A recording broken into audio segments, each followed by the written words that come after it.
बंधु माने आजिर एही कार्यक्रम को आपण मानक स्वागत। आजिर एही कार्यक्रमटी कर्कट राशि व्यक्ति विशेष मानक पई बहुत गुरुत्वपूर्ण अटे। कारण आजिर एही वीडियो रे आमे माने जानिबा जे 2025 मसीहार अंतिम 6 मास आपणक पई किपरि रहिबो। 6 मास तो बीती सारिलानी, आउ जे 6 मास रहिछि अर्थात जुलाई रु डिसेंबर मासरे आपणक जीवन रे केउ सब बड़ परिवर्तन हेबाकू जाउछि। आपणक जीवन रे केउ सब बड़ घटना गुड़िक घटिबाकू जाउछि। कारण एही 2025 मसीहारे प्रमुख ग्रह माने निजर राशि परिवर्तन करि सारिछन्ति। देवगुरु बृहस्पति, शनि, राहु एवं केतु निजर राशि परिवर्तन करिछन्ति, जहा फल रे एही 6 मास आपणक पई बहुत गुरुत्वपूर्ण हेबाकू जाउछि। तो आजिर एही वीडियो रे आमे माने 6 मासरे आपणक पई 6टी महाभविष्यवाणी विषय जानिबा, जहाँकि निश्चित भाव में आपणक जीवन में घटिकी ही रहिबो। तो यही जुलाई रु डिसेंबर मध्य जो 6 मास रहिला, यही 6 मासरे आपणक पई केउ 6टी महाभविष्यवाणी रहिछि से विषय जानिबा पई आपण माने वीडियोटी को शेष पर्यंत निश्चय देखंतु। एवं आपणकर जदि कर्कट राशि होई थाए तो वीडियोटी को लाइक करी चैनल टी को सब्सक्राइब करि दियंतु। कमेंट बॉक्स रे भक्ति एवं श्रद्धार सहित जय श्री जगन्नाथ निश्चय लिखंतु। तो बंधु माने आसंतु आरंभ करिबा आजिर एही कार्यक्रम को, जहाँ आपणकर जन्म राशि तथा चंद्र राशि उपरे आधारित अटे। तेबे राशि चक्रर 12 गोटी राशि मध्यरु चतुर्थ राशि हेउची कर्कट राशि एवं कर्कट राशिर राशिधिपति हेउछन्ति चंद्रमा। तेबे बंधु माने जुलाई मास आरंभ रे आपणक कुंडलीर प्रथम भावरे विराजमान रहिछन्ति बुध, द्वितीय भावरे केतु एवं मंगल, अष्टम भावरे राहु, नवम भावरे शनि, एकादश भावरे शुक्र एवं आपणक द्वादश भावरे विराजमान अछन्ति गुरु एवं सूर्य। तो बंधु माने आसंतु जानि नेबा आपणक पई सर्वप्रथम भविष्यवाणी कोन रहिछि। तो बंधु माने आपणक कुंडलीर प्रथम भावरे विराजमान अछन्ति बुध एवं आपणक द्वितीय भावरे विराजमान अछन्ति मंगल। तेबे बंधु माने 28 जुलाई पूर्वरु आपणको आपणकर बाणी उपरे नियंत्रण रखिबार अछि। विशेष करी आपणकर प्रेम जीवन एवं वैवाहिक जीवन रे आपणको आपणकर बाणी उपरे संयमता रखिबार अछि। 28 जुलाई परे मंगल आपणकर तृतीय भाव को प्रवेश करिवे एवं 28 जुलाई रु 13 सेप्टेम्बर पर्यंत मंगल आपणकर तृतीय भाव रे रहिबे।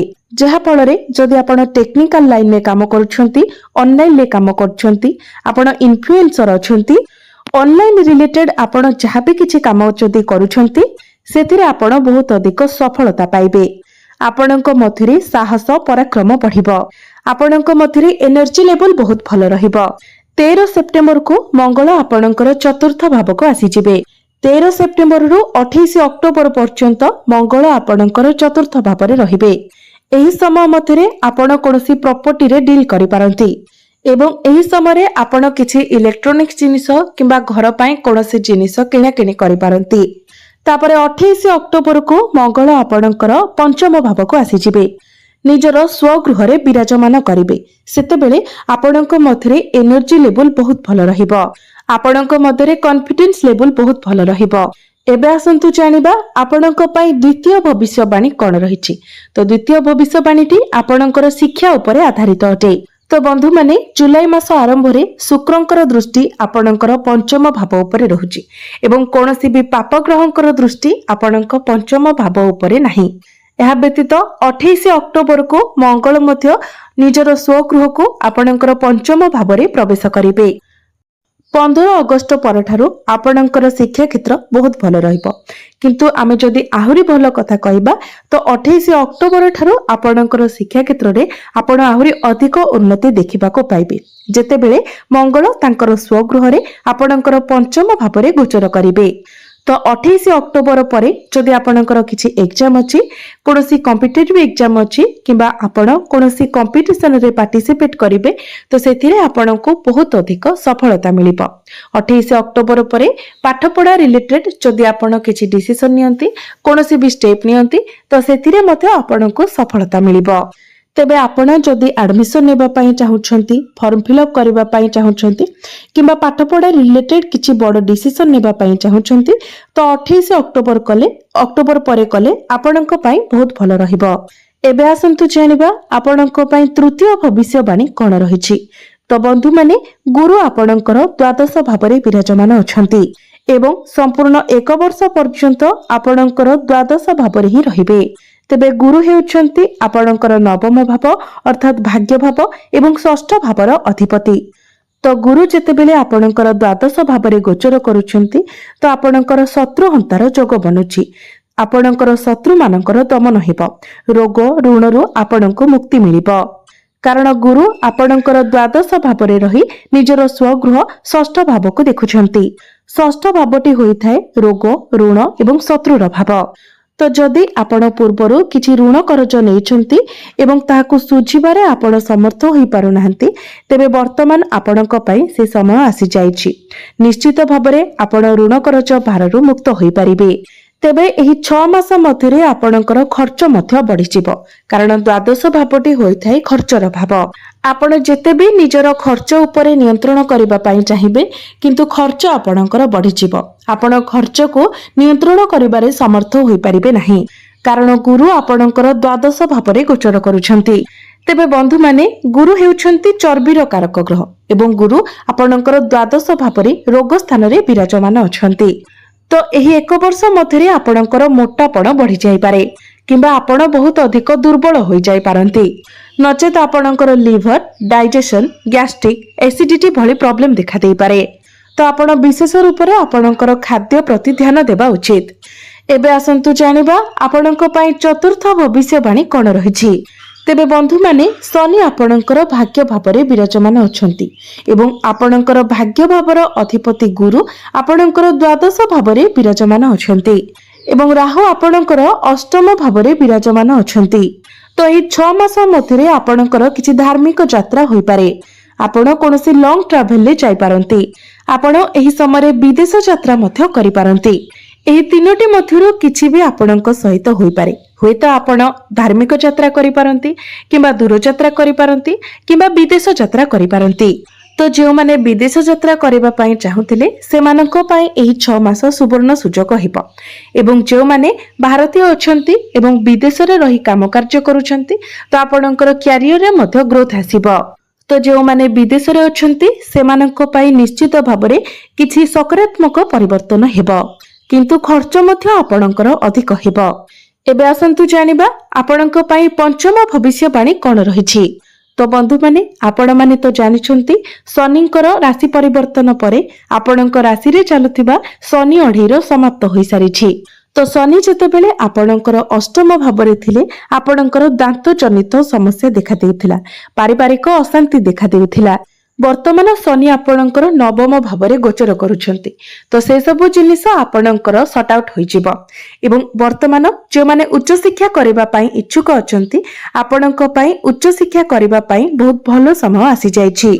पूर्वरु आपणकर जे पारिवारिक समस्या चलिथिला ताहा वर्तमान समाप्त होई जिवो। एही समय जदि आपण फैमिली प्लानिंग करंती तो आपणक पई बहुत भलो रहिबो।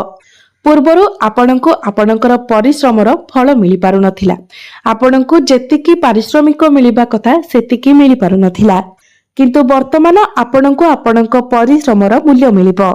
पूर्वरु आपणक मध्यरे जो शंका रहितिला, आपण जो डिप्रेशन रे रहुतिले, आपणक ऊपरे बहुत चाप रहुतिला, से सब कम होई जिवो।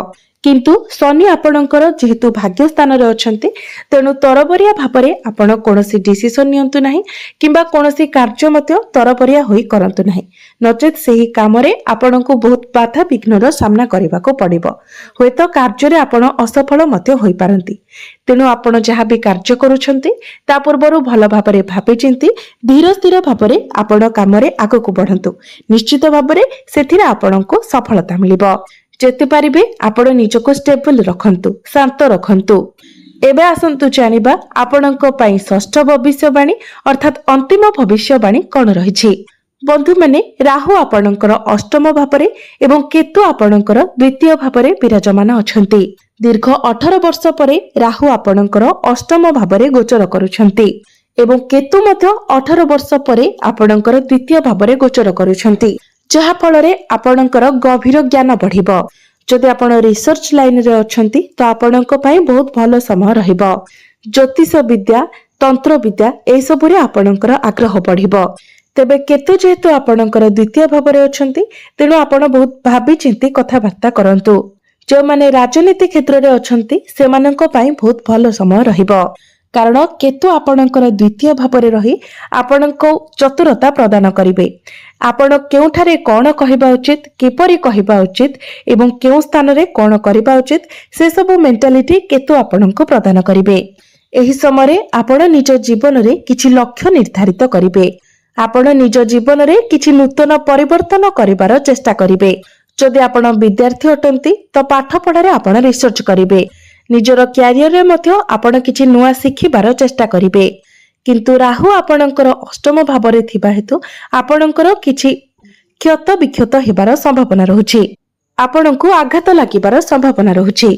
तेणु आपण जेतेबेले केउआडे जाउछंती, जानवाहन चलाउछंती, सेतेबेले बहुत सतर्क रहिबा आवश्यक अछि। तेबे बंधु माने एहा थिला 6टी महाभविष्यवाणी जहा एही 6 मास मध्यरे निश्चित भाବରେ आपणक जीवन रे घटिबाकू जाउछि।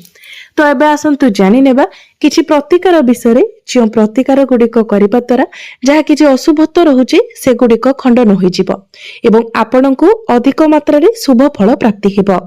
तेबे चंद्रमा जेहेतु आपणक राशिर अधिपति अटंती तेणु प्रत्येक दिन आपण संध्या समय चंद्रमांकर बीज मंत्र 108 थर जप करंतु। प्रत्येक दिन आपण हनुमान चालीसार पाठ करंतु एवं प्रत्येक दिन आपण पक्षी मानकु किछि खाइबाकू दियंतु एवं पानी पीबाकू दियंतु। एहा व्यतीत प्रत्येक दिन आपण मंगलंकर बीज मंत्र मध्य 108 थर जप करंतु। तो बंधु माने आपणकर जीवन मंगलमय, यह ही ईश्वरଙ୍କ निकटरे मोर प्रार्थना।